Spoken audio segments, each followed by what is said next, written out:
¿Cómo están? Bienvenidos. Vamos a conversar en esta oportunidad de la feminización de la pobreza. ¿De qué se trata? Bueno, de lo que la pandemia, entre otras cosas, ha dejado al descubierto y de la potencialidad de las mujeres de ayudar a sus comunidades. ¿De qué se trata? Lo vamos a conversar con nuestra próxima entrevistada, Paz Garcés. Ella es directora de Investigación y Políticas Públicas de la Fundación Colunga, que está con nosotros. Gracias, Paz, por hablar con CNN Chile. Hola, Fresia. ¿Qué tal, Paz? Gracias a ti. ¿De qué se trata? Porque lo introducíamos, pero también hay otros datos que son bien relevantes al momento de conversar, a hablar de esto.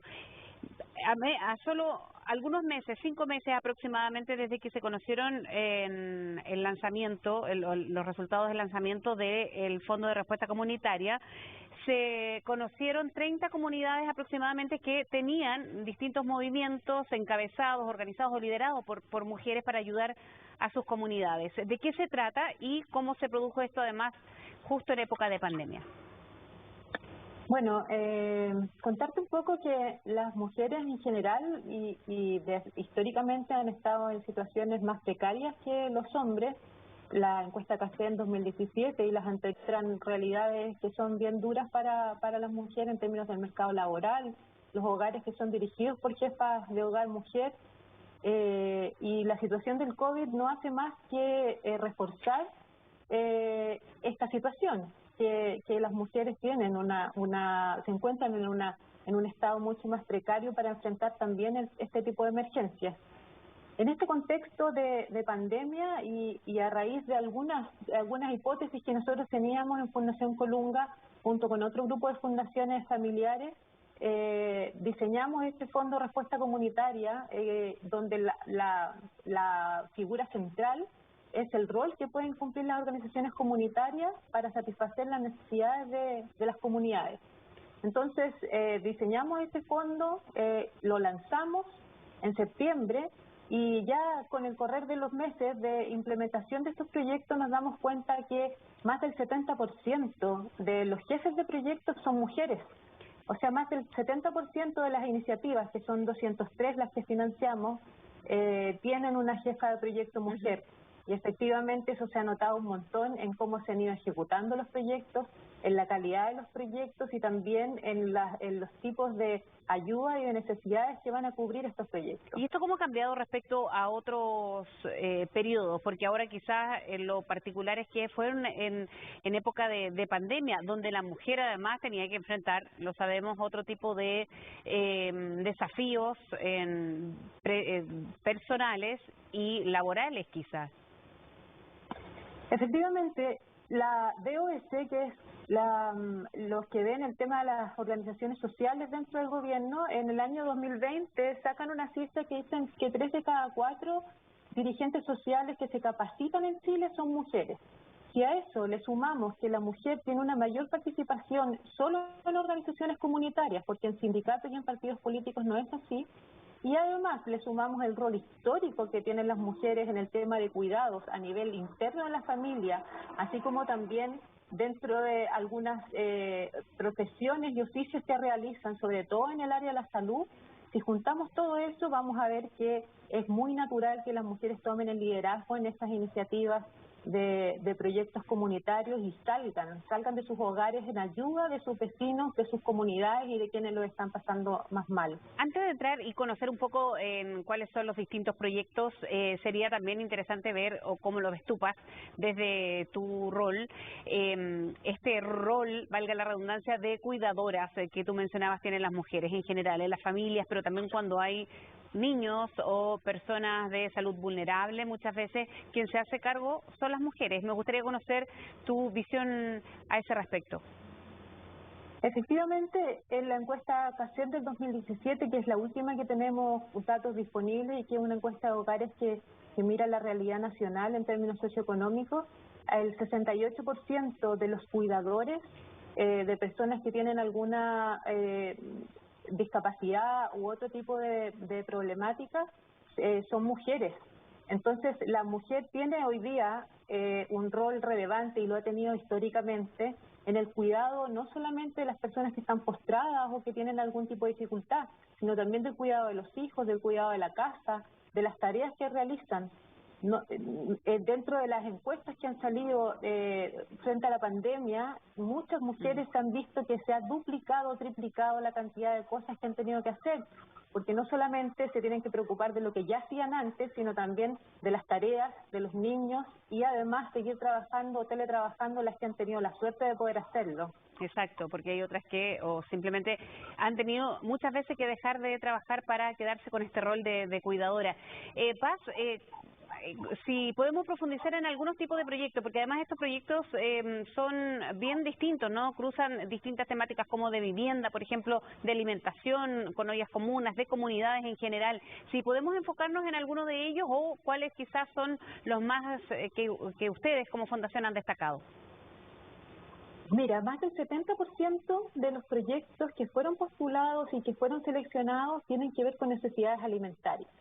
Eso, junto con la encuesta COVID que sacó el Ministerio de Desarrollo Social, el INE y el PNUD, del Programa de Naciones Unidas para el Desarrollo, solo se refleja lo que esa encuesta también mostró, que efectivamente en este país, donde creíamos que el desarrollo económico había sido muy pujante durante los últimos años, efectivamente si nos enfrentamos a una pandemia, vuelven a aparecer las necesidades de alimentación. Y nosotros lo vimos en el 70% de los proyectos que fueron seleccionados son para necesidades alimentarias. Otro tanto importante de los proyectos también son para adultos mayores y también para mujeres. El 57% de nuestros beneficiarios, no de los jefes de proyectos, sino que los beneficiarios de estos proyectos son mujeres. Entonces, nosotros hemos visto distintos tipos de iniciativas que son alimentarias, iniciativas que también tienen que ver con agua, porque en este país también falta agua, y en la pandemia la gente aumentan sus necesidades de agua para lavarse las manos, para el tema de higiene. Entonces, también aparecen algunos proyectos con esas necesidades y también proyectos de salud mental. Si bien no son proyectos muy desarrollados, pero son proyectos donde los jefes de proyecto, junto con las comunidades, se dan cuenta que hay temas de salud mental dentro de la comunidad y que se han visto agravados en el tema de la pandemia, entonces también arman algunas iniciativas y tenemos el caso de algunas mujeres de acá de la región metropolitana que se han juntado, que arman grupos de autoayuda y que lo van mezclando con actividades que son un poco más artísticas. Hay arpilleras, hay temas de pintura, hay talleres de yoga, de mindfulness, que en verdad son necesidades que uno diría, pero ¿cómo si está la alimentación? Bueno, la salud mental es uno de los problemas que nos está dejando esta pandemia como consecuencia del encierro y del nivel de estrés que sufrimos todos. Exacto, durante y después de la pandemia. Quizás como eso también lo vamos a ir viendo y va a ir repercutiendo también en la sociedad. ¿Con cuánto tiempo comenzaron a articularse todos estos proyectos? Porque hubo un proceso quizás mundial de comenzar a conocer las circunstancias en las que íbamos a vivir por largo tiempo, hasta que comienzan a articularse estos proyectos que tú nos mencionas, Paz.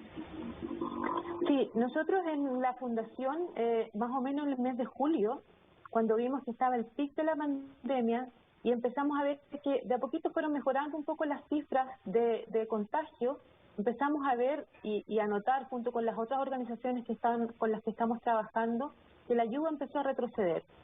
Pero, como tú bien lo mencionas, las consecuencias de la pandemia van a ser de largo aliento.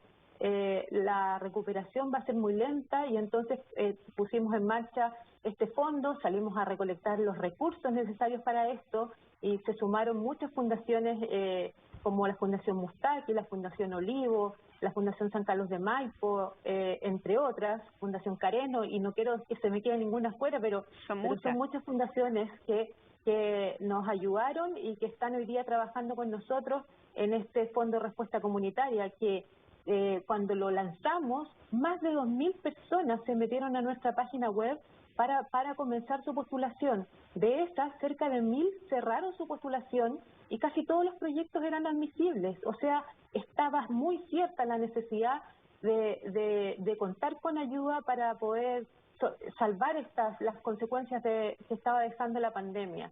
Y de eso finalmente quedaron 203 proyectos. Ojalá hubiésemos tenido más recursos para poder haber dejado el resto de las iniciativas porque eran muy buenas también. Y estamos con estos proyectos hoy día funcionando. La mayoría, el 99% continúa funcionando y eso es un dato también muy relevante, porque ningún proyecto se ha caído porque... Eso te iba a preguntar, ¿cuánta permanencia, Paz, pretenden mantener estos proyectos?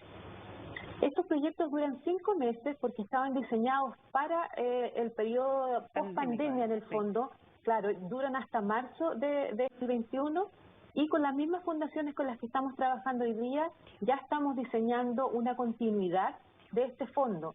No sé si va a ser de respuesta comunitaria a la emergencia, probablemente va a tomar otro tipo de necesidades, pero vemos que hay un capital muy importante en el tejido social de las comunidades y sabemos que sin ese capital el desarrollo del país va a ser bien difícil. ¿Y algunos ejemplos de esto muy brevemente, Paz, de estos proyectos que se van a extender un poco más de tiempo? Hoy día los proyectos duran hasta marzo 2021 y esperamos poder conversar con ellos, poder mirar dónde es necesario seguir desarrollando las iniciativas de acuerdo a cómo se vaya dando el tema de la pandemia y cómo va a ser la realidad que viene después. Pero pensamos que una buena cantidad de estos dirigentes sociales, sobre todo, y dirigentas, van a poder acceder a este nuevo programa que ya estamos diseñando y que tiene que ver con fortalecer el liderazgo en los territorios y con fortalecer las capacidades de estas organizaciones de manera que puedan dar respuesta rápida a las necesidades que tienen en su comunidad. Bien, Paz Garcés, muchísimas gracias por haber hablado con nosotros, que estés muy bien. Muchas gracias a ti, Cristian. Bien, le agradecemos a Paz Garcés por haber estado conversando con nosotras, directora de Investigación y Políticas Públicas de la Fundación Colunga. Muchas gracias por habernos acompañado y siga en compañía de CNN Chile. Nos vemos.